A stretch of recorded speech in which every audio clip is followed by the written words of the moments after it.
मिट्ठू तोता और रानू चिड़िया सुबह से बैठे हुए थे। तोते भैया अब चलें, ये किसान तो घर जाएगा नहीं और ना ही हम किसान की मकई खा सकते हैं। रानू चिड़िया, लेकिन वो कालू कौवा कैसे हर रोज किसान की मकई ले जाता है? वो कल भी मेरे सामने किसान की मकई खा रहा था। मैंने पूछा तो कहने लगा ये किसान के खेत से लाया हूँ। वो एक नंबर का चोर है, किसी न किसी तरह वो मकई चोरी करके ले जाता होगा। किसान खेत में काम कर रहा था और चिड़िया और तोता बिना मकई खाए ही जंगल वापस चले जाते हैं। हाँ भी तोते और चिड़िया, बताओ क्या आज तुमने किसान के खेत से मकई खाई है? ना ना, हम तो सुबह से दोपहर तक पेड़ पर बैठे रहे, लेकिन वो किसान है कि घर गया ही नहीं और हम थक हार कर बिना मकई खाए ही जंगल लौट आए। मैं तो जा रहा हूँ, पेट भर मकई खाऊंगा भी और अपने साथ भी लेकर आऊंगा। कालू कौवा इंसानों की बस्ती की तरफ जाता है। कालू कौवा किसान के खेत में जाकर किसान से कहता है, किसान किसान, तुम्हें तुम्हारी पत्नी घर बुला रही है, तुम्हारे घर में मेहमान आए हैं। अच्छा, तो मैं जल्दी से घर जाता हूँ। कौवे, शुक्रिया जो तुमने मुझे बता दिया। किसान अपने घर चला जाता है और कौवा मजे मजे से किसान के खेत से मकई खाने लगता है। नहीं, मैंने तो आपको नहीं बुलाया। क्या मेहमान नहीं आए थे? तो फिर उस काले कौवे ने मुझसे झूठ क्यों बोला? कौवा झूठा है, मैंने तो उसे नहीं भेजा। कौवा पेट भरकर मकई खाता है और कुछ मकई अपने साथ लेकर वापस जंगल लौट जाता है। कौवे कौवे, एक मकई का भुट्टा मुझे भी दे दो। ना ना, मैं तो मकई का भुट्टा किसी को नहीं दूंगा, बहुत मुश्किल से लाया हूँ मैं। कौवा चिड़िया के सामने बैठकर मकई का भुट्टा खा रहा था और चिड़िया के मुंह में पानी आ रहा था। दूसरे दिन कौवा फिर से किसान के खेत में जाता है और किसान से कहता है, किसान किसान, मैं अभी अभी तुम्हारे घर से आया हूँ, तुम्हारे बेटे को तेज बुखार है, जल्दी से घर जाओ। कौवे की बात सुनकर किसान घबरा जाता है और कुछ सोचे बिना अपने घर भाग जाता है और कौवा मजे से मकई खाने लगता है। कहाँ है मेरा मुन्ना? मुन्ना तो बाहर खेलने गया हुआ है। क्या मेरा मुन्ना ठीक है? हाँ हाँ, मुन्ना तो बिल्कुल ठीक है। तो फिर इसका मतलब आज फिर उस शरारती कौवे ने मुझसे शरारत की है।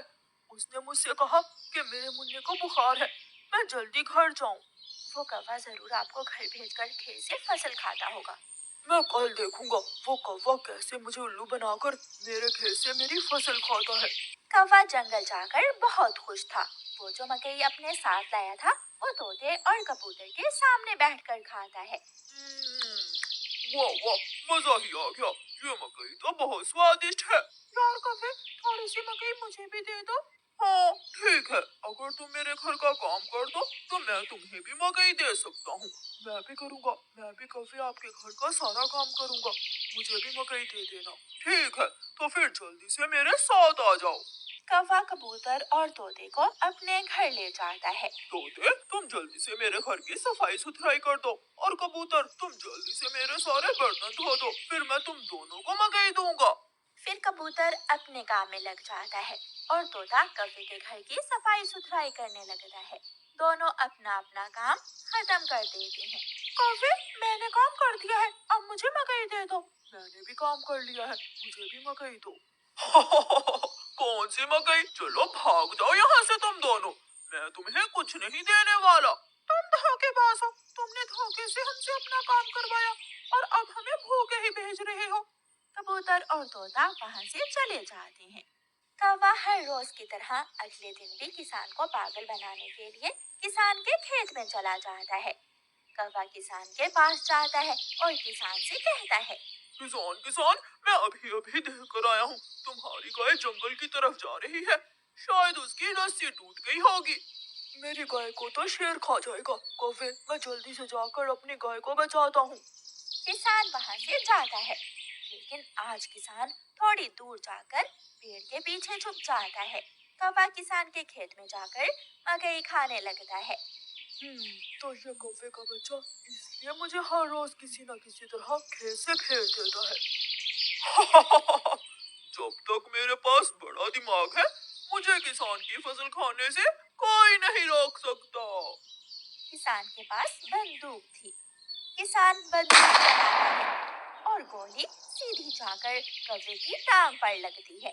कौवा बहुत मुश्किल से वहाँ से भागता है और किसी न किसी तरह अपने जंगल वापस पहुँच जाता है। वो अपने घर के बाहर आकर गिर जाता है। हाय, मर गया, मर गया।